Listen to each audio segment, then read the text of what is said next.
नमस्कार दोस्तों, आज हम पढ़ने जा रहे हैं गणेश चतुर्थी की पौराणिक कथा। पुराणों में कई रोचक कथाएं मौजूद है जो हमें भगवान की अनोखी लीलाओं का ज्ञान कराती है। ऐसी ही एक पौराणिक कथा का वर्णन हमें गणेश चतुर्थी के संबंध में भी मिलता है। इस कथा में ही हमें इस बात का भी उत्तर मिलता है कि गणेश चतुर्थी को चंद्र दर्शन निषेध क्यों होता है। चिरकाल की बात है, एक बार धन के देवता कुबेर को अपने अपार धन पर अभिमान हो गया।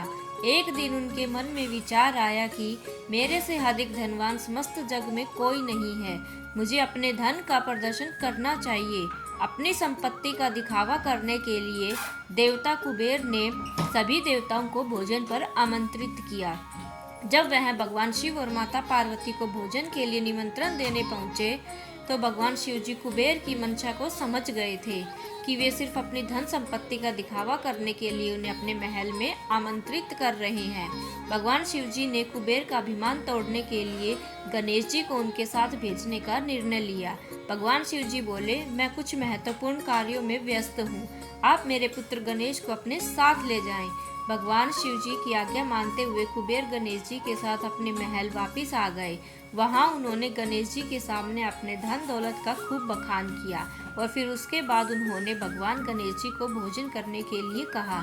गणेश जी को भोजन में विभिन्न प्रकार के पकवान परोसे गए और धीरे धीरे गणपति जी ने पूरा भोजन समाप्त कर दिया।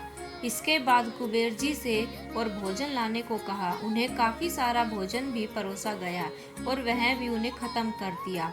इस प्रकार वह महल के साथ रसोई घर में बना पूरा भोजन खा गए। इसके बावजूद उनकी भूख शांत नहीं हुई और उन्होंने कुबेर जी से और भोजन की मांग की।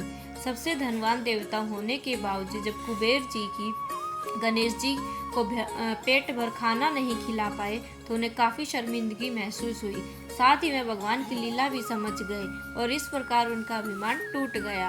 इसके बाद उन्होंने गणेश जी से माफी मांगी और गणेश जी वहां से चले गए। रास्ते में वह अपनी सवारी मूषक पर सवार होकर जा रहे थे। रास्ते के बीच में मूषक ने एक सर्प देखा और भय से उछल पड़े, जिसके कारण वह संतुलन खो बैठे और नीचे गिर पड़े। नीचे गिरने की वजह से उनके सारे कपड़े गंदे हो गए। वह उठे और इधर उधर देखने लगे। तभी उन्हें कहीं से हंसने की आवाज सुनाई दी, लेकिन गणेश जी को आसपास कोई नहीं दिखा। थोड़ी देर बाद उनका ध्यान आसमान में चंद्रमा पर गया और उन्हें तब पता चला कि चंद्रदेव उनके गिरने का उपहास बना रहे थे। यह देखकर गणेश जी अत्यंत क्रोधित हो उठे और चंद्रमा को श्राप देते हुए बोले कि हे चंद्रमा, तुम इस प्रकार से मेरी व्यवस्था का मजाक उड़ा रहे हो, यह तुम्हें शोभा नहीं देता। मेरी मदद करने की बजाय तुम मुझ पर हंस रहे हो।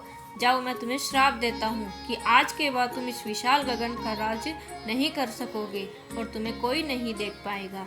इस श्राप के प्रभाव से चारों ओर अंधेरा छा गया और चंद्रदेव की रोशनी गायब हो गई। चंद्रमा को अपनी गलती का एहसास हुआ और वो अपनी गलती के लिए गणेश जी से बार बार क्षमा मांगने लगे।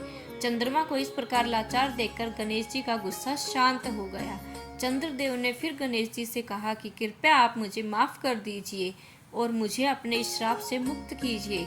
यदि मैं अपनी इस रोशनी पर संसार नहीं फैला पाया तो मेरे होने न होने का अर्थ खत्म हो जाएगा। यह सुनकर गणेश जी ने कहा कि मैं अब चाहकर भी अपना श्राप वापस नहीं ले सकता, परंतु इस श्राप के प्रभाव को कम जरूर कर सकता हूँ। प्रत्येक माह में केवल चंद्रमा अमावस्या के दिन कोई आपको देख नहीं पाएगा। इसके बाद आपकी कलाएं बढ़ती जाएगी और पूर्णिमा के दिन आप अपने पूर्ण स्वरूप में दिखाई देंगे। पूर्णिमा के बाद फिर से आपकी कलाएं घटती जाएगी। गणेश जी ने आगे कहा कि आज गणेश चतुर्थी पर आपने मेरा अपमान किया है। आज के दिन अगर कोई आपका देख ले तो पाप का भागीदार बनेगा। इसके पश्चात गणेश जी कैलाश पर्वत पर वापस लौट गए। मान्यताओं के अनुसार इस कारण से आज भी गणेश चतुर्थी के दिन चंद्र दर्शन अशुभ माना जाता है। धन्यवाद।